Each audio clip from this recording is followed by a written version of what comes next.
Welcome to this explainer. Today, we're going to completely break down the actual math behind building wealth. And to do that, we really have to dismantle one of society's biggest, most persistent financial myths. We're going to set emotions entirely aside and just grab a calculator. We're looking at exactly how people unintentionally trap themselves financially, and on the flip side, how the wealthy actually build real freedom. Okay, so let's just tackle the elephant in the room right away. We have to confront that ultimate slogan everyone hears from their well-meaning uncle, their neighbors, basically the entire internet. The idea that renting is just setting your cash on fire, and that buying a house is absolutely the ultimate path to financial success. It's an incredibly catchy slogan, but as we're going to see through the numbers today, slogans actually make for terrible financial plans. To understand financial illusions like the whole real estate myth, we first have to look at how averages totally deceive us in the broader financial landscape. Just think about the massive gap here. Headlines are constantly telling us the average American retirement account sits at a pretty comfortable $167,000. But that's the mean. A tiny handful of ultra-rich individuals drag that average up so artificially high that it completely hides the median reality. The actual person standing dead center in the economy, they only have about $44,000 saved up. It's literally a statistical ghost, and this is exactly how comparing yourself to a ghost tricks you into feeling behind. When you feel behind, you rush, you panic. You end up making massive financial commitments, like, say, buying a house you really aren't ready for, just because you think it's what you're supposed to do to catch up with an average that doesn't even exist. All right, let's run a little real-world test on this homeownership theory. Meet two identically situated people, Brian and Rachel. They both earn $90,000 a year, and they've both managed to save exactly $50,000. Now, on just an ordinary Tuesday, Brian goes out and buys a $415,000 house, thinking he's going to build equity. Rachel, on the other hand, decides to rent the exact identical house right down the street. But critically, she promises to invest the financial difference straight into the stock market. On day one, Brian looks at his mortgage payment, $2,360, and he is just absolutely beaming. He is entirely convinced he's building his future. Meanwhile, he looks down the street at Rachel, who is writing a $2,000 rent check, and he's convinced she's just throwing her money into a black hole. Brian feels like he is totally winning here because he's focusing exclusively on the mortgage payment. But wait, we've got to peel the onion on homeownership, because that's where we find the quiet killers that absolutely do not build equity. A mortgage isn't what a house costs, it's just the baseline for what a house costs. Brian is now fully on the hook for property taxes at about 1% of the home's value, plus insurance hikes, plus private mortgage insurance because he put down less than 20%. Oh, and let's not forget the inevitable $8,000 roof repair. A roof doesn't care about your budget, it operates on its own calendar, and Brian definitely wasn't invited to the meeting. All in, Brian is actually spending closer to $3,400 a month. And it gets crazier when you look at the reality of amortized loans. In the early years of a 30-year mortgage, Brian isn't really buying a house at all.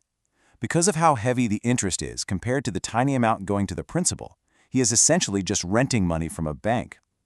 Over a full 30 years, he's going to pay nearly the entire price of that house a second time, just in interest alone. So the crucial takeaway here is knowing how to calculate your real, unrecoverable costs. I'm talking about the money that evaporates into thin air, whether you rent or buy, which brings us to the absolute core of our explainer today, the 5% rule for homes. This is your mathematical formula to objectively decide if renting or buying makes sense in your specific zip code. Here is how the math actually works, and it's pretty straightforward. Step 1. Take the home price and multiply it by 5%. That 5% accounts for property taxes, maintenance, and the opportunity cost of having your down payment trapped in bricks instead of earning returns in the market. Step 2. Divide that number by 12 to get a monthly figure. And step 3, simply compare that final number to your monthly rent. So let's apply this to Brian's $415,000 home. His unrecoverable costs, meaning the money that just completely vanishes to the bank, the county, and the local hardware store, are about $1,700 a month. Rachel is paying $2,000 a month in rent. So when you actually run the 5% rule, making the decision between buying and renting is mathematically a lot closer to a coin flip than some clear-cut, undisputed victory for homeownership. Now, while Brian is busy dealing with his leaking roof and unexpected property tax hikes, we really need to zoom out a bit. What happens when people follow this kind of average advice for other major life purchases? Because it turns out, blindly following the crowd into a mortgage isn't the only way people unknowingly drain their wealth. Desperation and the overwhelming need to keep up appearances trap people in some incredibly predatory cycles. For instance, the source data highlights a young buyer who financed a cute 2018 Honda Accord at a devastating, wait for it, 25% annual percentage rate. It wasn't about the math at all. It was purely about the aesthetic. And, predictably, that car was repossessed, leaving behind destroyed credit and thousands in leftover collections debt. Or get this staggering figure. Another individual managed to lose $57,000 in just over a single year on a financed luxury truck. That is roughly $5,000 a month essentially lit on fire, just to own a depreciating asset. It is the ultimate proof that borrowing money to look rich practically guarantees you are going to stay broke. Every single dollar of debt you take on is just future income you've already spent. And this right here, this is the trap of recurring debt. Whether it's a massive 72-month car loan, buy now, pay later apps being used for basic groceries, or endless, unbudgeted home maintenance, you are setting up systems where your bank account is automatically drained month after month. You are essentially working today to pay off the person you were 3 years ago. But here's the thing. The wealthiest people, they completely flip this script. They ignore the glamorous trends, the luxury trucks, and the massive starter mansions. Instead, they focus on what the sources call boring businesses. They build wealth through things like commercial cleaning contracts, vending machines, software as a service, and equipment rentals. Why? Because these businesses rely on contracts and subscriptions. It's basically the ultimate financial filter. You have to ask yourself, are you chaining yourself to liabilities that charge you repeatedly, like massive mortgages, extended car loans, and buy now, pay later schemes? Or are you building assets that pay you repeatedly, like business-to-business contracts, software subscriptions, or a solid diversified portfolio of index funds? So let's bring it full circle back to Brian and Rachel. Because Rachel skipped the recurring debt of an oversized mortgage with all its hidden costs, she found herself with a $1,400 monthly gap. She took that $1,400 and she invested it. Fast forward 20 years.